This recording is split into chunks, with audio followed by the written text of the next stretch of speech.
सिर्फ एक ही रात में -20, कुल 28 टैंकर। यूक्रेन युद्ध रणनीति बदल रहा है। राष्ट्रपति जेलेंस्की ने लंबी दूरी के हमलों की अलग कमान बनाया है जो काम कर रहा है। यूक्रेन की मानव रहित सिस्टम बलों ने आज बताया कि सिर्फ कुछ ही रातों में समुद्री ड्रोन ने रूस के छाया बेड़े पर असली शिकार शुरू कर दिया। ये दर्जनों टैंकर मॉस्को द्वारा प्रतिबंधों से बचकर तेल ले जाने में इस्तेमाल होते हैं। साथ ही ये सारे दर्जनों टैंकर सीधे अज़ोव सागर में जल उठे। नतीजा ये हुआ कि रूस ने पहली बार पूरे पैमाने पर युद्ध के दौरान अज़ोव डॉन नहर और कर्च जलडमरू मध्य को बंद कर दिया। रूस के कुल गेहूं निर्यात का करीब एक चौथाई इन्हीं के जरिए जाता है। यूरोप में अनाज की कीमतें तुरंत बढ़ गईं और ये सभी के लिए संकेत है कि जितनी जल्दी हो सके पुतिन को युद्ध खत्म करने के लिए मजबूर करना चाहिए, वरना इसका असर सभी पर पड़ेगा। इस एपिसोड में बड़े विषय की खबरों का विश्लेषण है। यूक्रेन रूसी संघ के छाया बेड़े को कैसे डुबो रहा है और एक साथ रूसी तेल और अनाज के निर्यात को कैसे रोक रहा है। जेलेंस्की ने ऐसा क्यों किया? जेलेंस्की ने रूस पर लंबी दूरी के हमलों के लिए अलग कमान बनाई है। यूक्रेनी हमलों ने रूस की लगभग आधी तेल रिफाइनिंग को कैसे ठप कर दिया और ईंधन संकट कैसे पैदा कर दिया।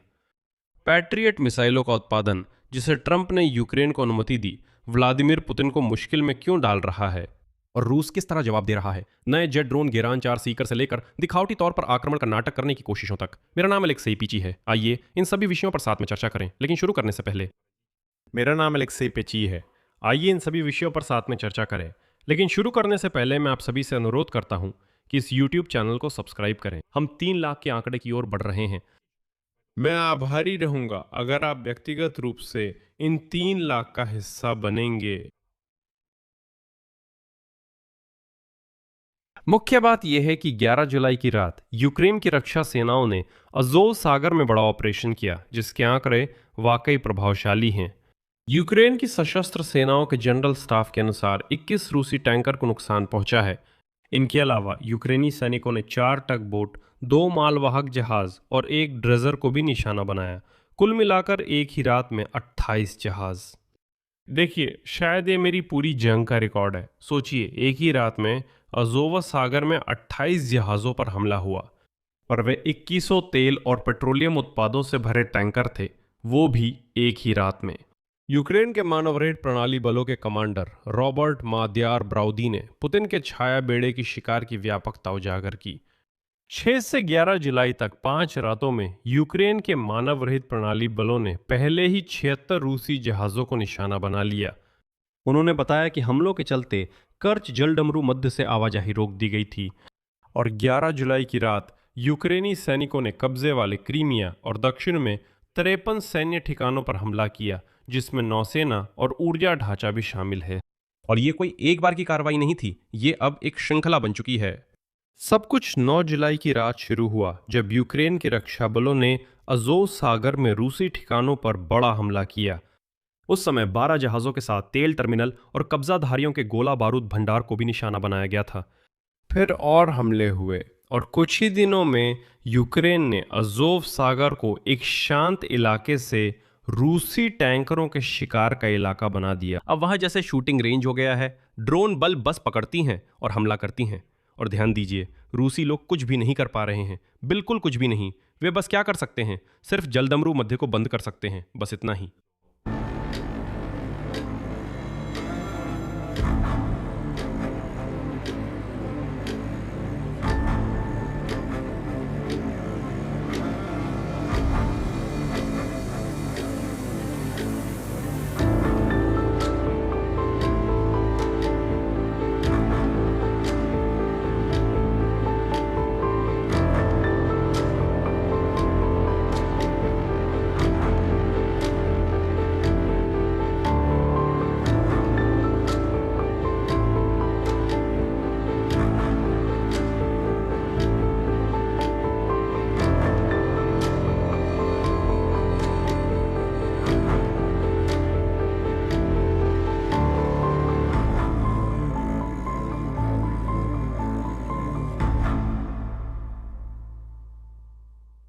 और यहां सबसे महत्वपूर्ण नतीजा है जो दिखाता है कि रणनीति काम कर गई। रूस ने अभूतपूर्व कदम उठाया है। ड्रोन हमलों के कारण रूसी संघ के अधिकारियों ने अस्थायी रूप से अजोव डॉन नहर में नौवहन को रोक दिया, जो डॉन नदी को अजोव सागर से जोड़ता है।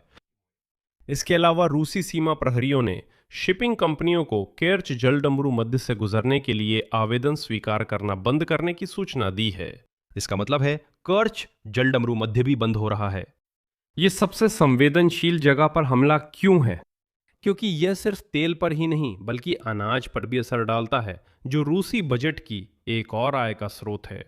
विश्लेषकों के अनुसार रूस से गेहूं के निर्यात का 25% तक अजोव सागर से होकर गुजरता है, जिसमें वो अनाज भी शामिल है जिसे रूसी लोग यूक्रेन के कब्जे वाले इलाकों से बेहयाई से चुरा रहे हैं।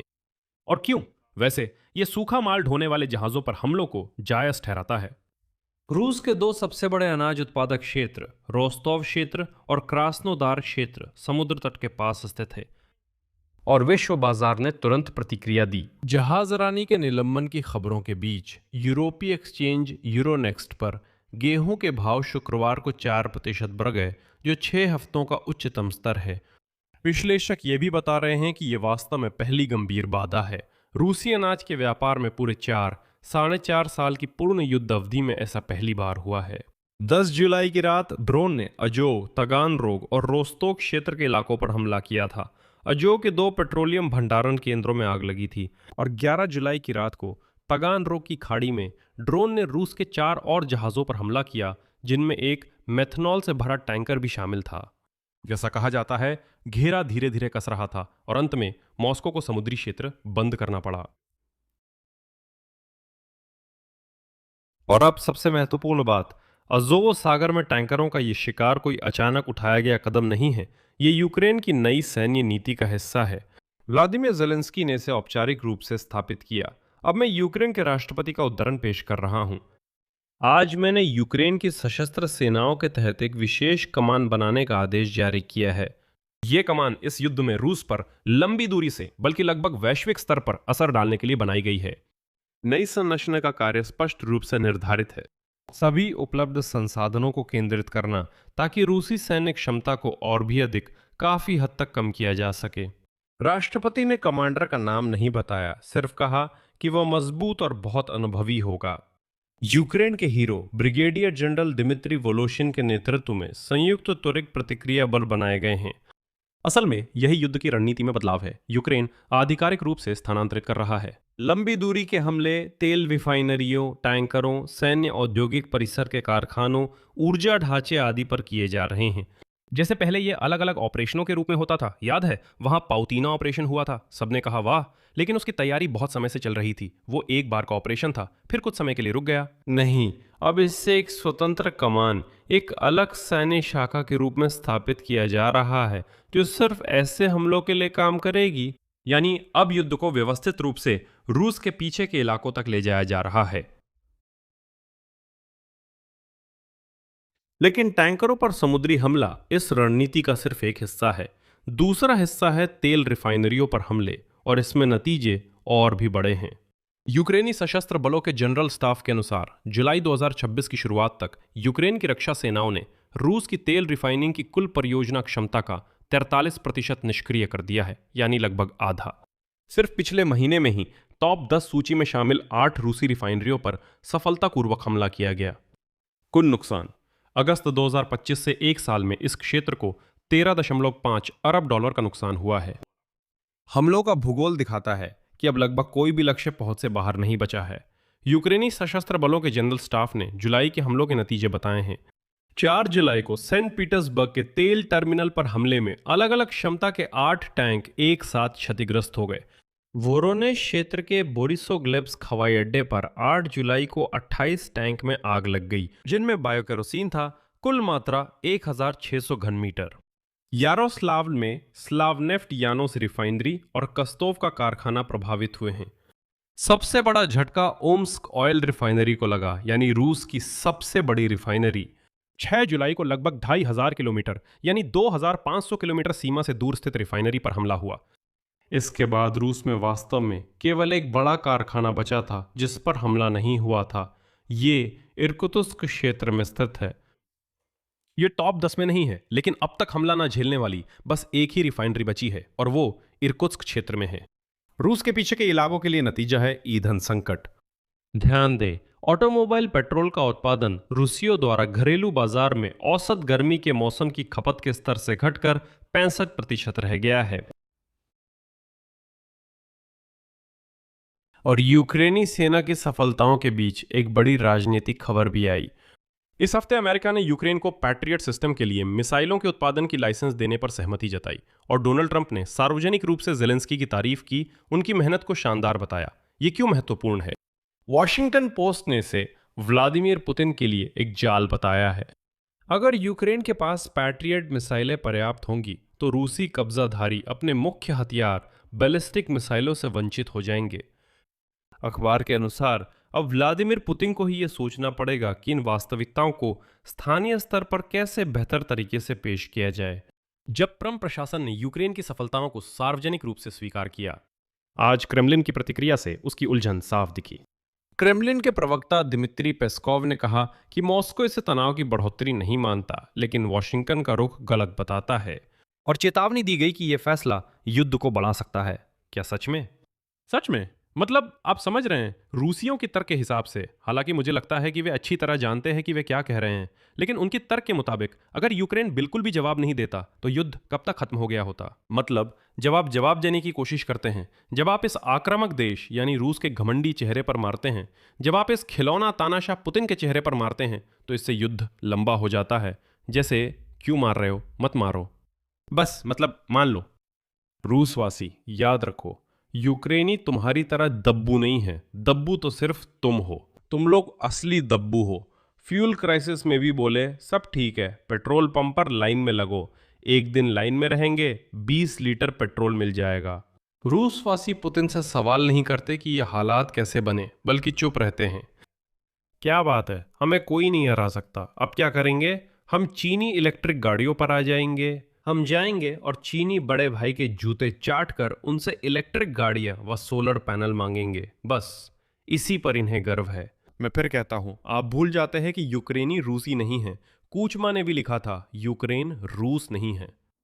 देखिए, लेकिन यहां फिर से एक ईमानदार टिप्पणी जरूरी है। ईमानदार होने के लिए सैन्य विशेषज्ञों का कहना है कि पैट्रियट मिसाइलों का उत्पादन शुरू करना समस्या का त्वरित समाधान नहीं है। तकनीक की जटिलता के कारण बड़े पैमाने पर उत्पादन केवल वहां 2 साल बाद ही शुरू हो सकता है और PAC-3 मिसाइलों का पूरा उत्पादन चक्र लगभग 24 महीने लेता है और इसमें अलग अलग घटकों के लगभग 400 आपूर्तिकर्ता शामिल होते हैं।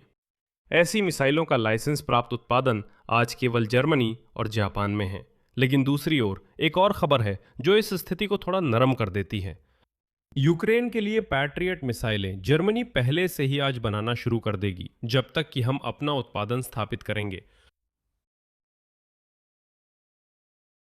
रूस जाहिर है अभी हाथ पर हाथ धरे नहीं बैठा है और उसका जवाब भी ड्रोन से जुड़ा हुआ है। रूसी सूत्रों ने आज नए हमलावर ड्रोन गेरान 4 सीकर की विशेषताएं जारी की हैं, जो कि गहराई से आधुनिक बनाया गया शाहेद है। घोषित उड़ान रेंज 550 किलोमीटर है और वारहेड का वजन 50 किलोग्राम तक है। ये ड्रोन खतरनाक क्यों हैं? यूक्रेनी खुफिया एजेंसी ने मई में बताया था कि गेरान 4 को नया मजबूत एयरफ्रेम मिला है, इसकी एरोडायनेमिक्स बेहतर की गई है और सबसे महत्वपूर्ण बात, इसमें चीनी निर्मित टर्बोजेट इंजन लगाया गया है। अब यह 500 किलोमीटर प्रति घंटे की रफ्तार तक पहुंच सकता है और 5 किलोमीटर की ऊंचाई तक उड़ सकता है। सबसे अहम बात यह है कि रूस ने यह ड्रोन खासतौर पर यूक्रेनी इंटरसेप्टर ड्रोन के जवाब में बनाया, जो बहुत प्रभावी हो गए थे। रूस ने जमीन पर भी बदलाव दिखाने की कोशिश की है। रूसी सेना का दावा है कि यूक्रेनी बलों ने आक्रमण के लिए जमीनी रोबोटों का इस्तेमाल शुरू किया है। यह स्वीकारना है कि अब पहल धीरे धीरे मानव वहित प्रणालियों की ओर जा रही है। यूक्रेन अब इन मानव वहित प्रणालियों का इस्तेमाल हवा, समुद्र और जमीन पर भी कर रहा है। साथ ही रूस के पास मोर्चे पर कोई बड़ी सफलता नहीं है। प्रगति केवल मोर्चे के कुछ हिस्सों पर ही दर्ज की जा रही है। निष्कर्ष बहुत सीधा है, यूक्रेन ने अपनी रणनीति बदल दी है। थकाऊ जमे हुए मोर्चों की लड़ाइयों के बजाय यूक्रेन रूस को आर्थिक और लॉजिस्टिक रूप से दबा रहा है, सटीक रूप से और बहुत अंदर तक। एक हफ्ते में 76 जहाजों को नुकसान, पुतिन के छाया बेड़े का शिकार, अजोर डॉन नहर और केर्च जलडमरू मध्य बंद हुए, दुनिया भर में गेहूं की कीमतें बढ़ीं और कई ऐसी घटनाएं हुईं। साथ ही करीब आधी रूसी तेल रिफाइनिंग क्षमता ठप हो गई है। रूस में ईंधन संकट है। सिर्फ तेल रिफाइनिंग में ही 13.5 अरब का नुकसान हुआ है और इसके साथ ही यूक्रेन की सशस्त्र सेनाओं की लंबी दूरी तक मार करने वाली नई कमान ने इन सब चीजों को एक व्यवस्थित आधार पर ला दिया है। साथ ही हमें पैट्रियट उत्पादन की लाइसेंस मिल रही है, जिससे रूस अपने बैलिस्टिक मिसाइलों वाले तुरुप के पत्ते से वंचित हो सकता है। इसी दौरान बूढ़े दादाजी व्लादिमीर पुतिन अब भी मोर्चे पर फर्जी बढ़त को ही जीत के तौर पर पेश करते रहते हैं। उसके लिए मतलब उस बूढ़े खड़ूस के लिए, उस मुलायम दादाजी व्लादिमीर पुतिन के लिए जीत वही है जो मोर्चे पर पैदल सेना के ये हमले हैं। उन्होंने यूक्रेनी जमीन के 100 मीटर और कब्जा कर लिया, जीत हो गई। यूक्रेन ने पहले ही तय कर लिया था कि वो इन रूसियों से सीधा टकराव नहीं करेगा। यूक्रेन ने दुश्मन की पिछली पंक्तियों को तबाह करने का फैसला किया।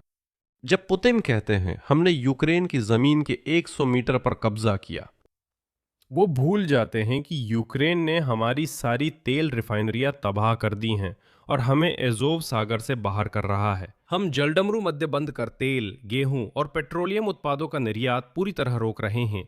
देश भर में पेट्रोल की भारी किल्लत है। यूक्रेन लंबी दूरी के हमले बढ़ा रहा है। अब लगभग पूरी रूस की जमीन हमलों की जद में है। ये सब वो कहना भूल जाते हैं। उसके लिए जीत का मतलब है जैसे पहली विश्व युद्ध में था, सीधे मोर्चे पर संगीन से लड़ाई। और जो अहम है, यहां तक कि नए जेट संचालित ड्रोन गेरान 4 सीकर के लॉन्च का ऐलान भी, ध्यान दीजिए, ये एक बचाव करने वाले का जवाब है, न कि हमलावर का। रूस को केवल यूक्रेन की सेना की सफलता के जवाब में ही कदम उठाने पड़ रहे हैं। मतलब देखिए, गेरान 4 सीकर इसलिए आई क्योंकि यूक्रेन ने सफल इंटरसेप्टर ड्रोन बनाए थे। यूक्रेन ने युद्ध फ्रंट लाइन से हटाकर अब रूसी अर्थव्यवस्था जैसे टैंकर, रिफाइनरी, बंदरगाह, नहरों तक पहुंचा दिया है। और जिस तरह से मॉस्को को पहली बार अपना खुद का निर्यात गलियारा बंद करना पड़ा, उससे लगता है कि यूक्रेन की ये नई रणनीति बहुत अच्छे से काम कर रही है। यहां मैं विराम लेता हूं। अपनी राय नीचे कमेंट करें, चैनल सब्सक्राइब करें, बेल आइकन दबाएं और लाइक करें। अगर आप चैनल को सपोर्ट करना चाहते हैं तो वीडियो डिस्क्रिप्शन में दी गई लिंक या डिटेल से डोनेट कर सकते हैं। आपके समर्थन के लिए मैं आभारी रहूंगा। बस इतना ही। ख्याल रखें। अलविदा।